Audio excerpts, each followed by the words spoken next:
Hello all welcome to the channel. எல்லாரும் எப்படி இருக்கீங்க? இன்னைக்கு நம்ம பார்க்க போற ரெசிபி காலிஃப்ளவர் வச்சுட்டு நம்ம பெப்பர் ஃப்ரை பண்ண போறோம். இது ரொம்ப டேஸ்ட்டா இருக்கும். அங்க எப்படி செய்றதுன்னு பார்த்துரலாம். ஒரு கடாயில இந்த மாரி தண்ணி வச்சுக்கோங்க. தண்ணி ஹீட் ஆனதுக்கு அப்புறமா கொஞ்சமா உப்பு, மஞ்சத்தூள் 2 ஆட் பண்ணிட்டு, அத நல்லா மிக்ஸ் பண்ணி விட்டுருங்க. இதுக்கப்புறமா கட் பண்ணி வச்சிருக்க காலிஃப்ளவர் இது கூட ஆட் பண்ணிட்டு 5 மினிட்ஸ் அப்படியே விட்டுருங்க. 5 மினிட்ஸ்க்கு அப்புறமா அத எடுத்து ஸ்ட்ரெயின் பண்ணி தனியா ஓரமா வச்சுக்கோங்க. அடுத்து இதுக்கு ஒரு ஃப்ரெஷ்ஷாக மசாலா வறுத்தரைச்சிடலாம். அது கூட 2 டீஸ்பூன் தனியா ஆட் பண்ணிக்கலாம். 1 டீஸ்பூன் ஜீரகம், 1 டீஸ்பூன் சோம்பு, இது கூடவே சின்ன துண்டு பட்டை, 2 கிராம்பு, அப்புறம் ஒரு சின்ன ஏலக்காய். ஏலக்காய் போடுறதுக்கு முன்னாடி 2 டேபிள் ஸ்பூன் மிளகு ஆட் பண்ணிக்கோங்க. அதுக்கு அடுத்தது ஏலக்காய் ஆட் பண்ணிக்கோங்க. இதெல்லாம் ஆட் பண்ணிவிட்டு லோ ஃப்ளேமில் வச்சு நல்லா ட்ரை ரோஸ்ட் பண்ணி எடுத்துக்கலாம். கருக விட்டுறாதீங்க, டேஸ்ட் வந்து நல்லா இருக்காது.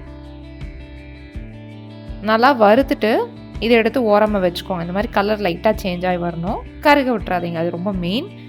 இந்தளவுக்கு நல்லா வறுபட்டு வந்ததுக்கப்புறமா எடுத்து கூல் டவுன் பண்ண விட்டுக்கோங்க.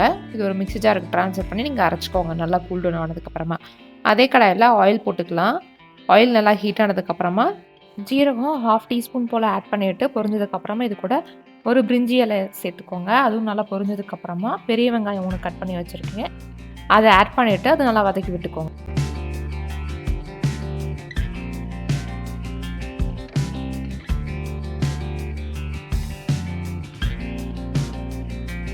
வெங்காயம் இந்த அளவுக்கு வதங்கி வந்ததுக்கப்புறமா இது கூட இஞ்சி பூண்டு இடித்து வச்சுருக்கேன், அதை ஆட் பண்ணிக்கலாம். நீங்கள் இஞ்சி பூண்டு பேஸ்ட் கூட ஆட் பண்ணிக்கலாம்.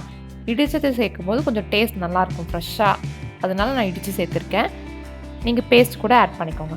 அடுத்து வந்து நம்ம வறுத்து அரைச்சி வச்சுருக்கோம் இல்லையா மசாலா, அதை வந்து பாதி ஆட் பண்ணிக்கோங்க. இப்போது ஆட் பண்ணிவிட்டு லோ ஃப்ளேமில் வச்சு ஒரு டைம் நல்லா மிக்ஸ் பண்ணி விட்டுக்கோங்க.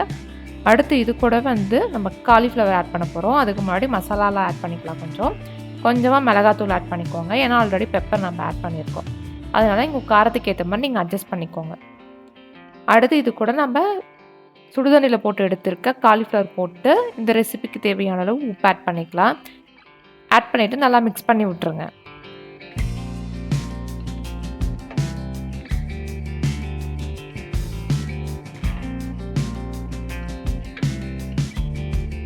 காலிஃப்ளவர் போட்டு நல்லா பரட்டி எடுத்ததுக்கப்புறமா கொஞ்சமாக தண்ணி ஆட் பண்ணிக்கலாம். அப்போ தான் மசாலாலாம் காலிஃப்ளவருக்குள்ளே இறங்கும். நல்லா காலிஃப்ளவரும் ஃபுல்லாக குக் ஆகலை, 5 மினிட்ஸ் மட்டும் தான் விட்டோம், ஒரு 50% குக் ஆகிருக்கும். இந்த மாதிரி தண்ணி ஊற்றி வேக வைக்கும்போது மசாலாவும் உள்ளே இறங்கும், காலிஃப்ளவரும் ஃபுல்லாக நல்லா குக் ஆகும். அப்பப்போ மிக்ஸ் பண்ணி விட்டுக்கோங்க. தண்ணியெலாம் சுண்டி வரும்போது இப்படி தான் இருக்கும். நல்லா மிக்ஸ் பண்ணி விட்டிங்கன்னா கலரே சூப்பராக வரும். லாஸ்ட்டாக ஃபோட்டோ ஆட் பண்ணுறேன் பாருங்கள், செம்மையாக இருக்கும். இப்போ அரைச்சி வச்ச மசாலாவில் மிச்சம் இருக்கிறதெல்லாம் போட்டுருங்க. உங்களுக்கு காரம் அதிகமாக இருக்குன்னு தோணுச்சுன்னா கொஞ்சமாக எடுத்து வச்சுக்கோங்க.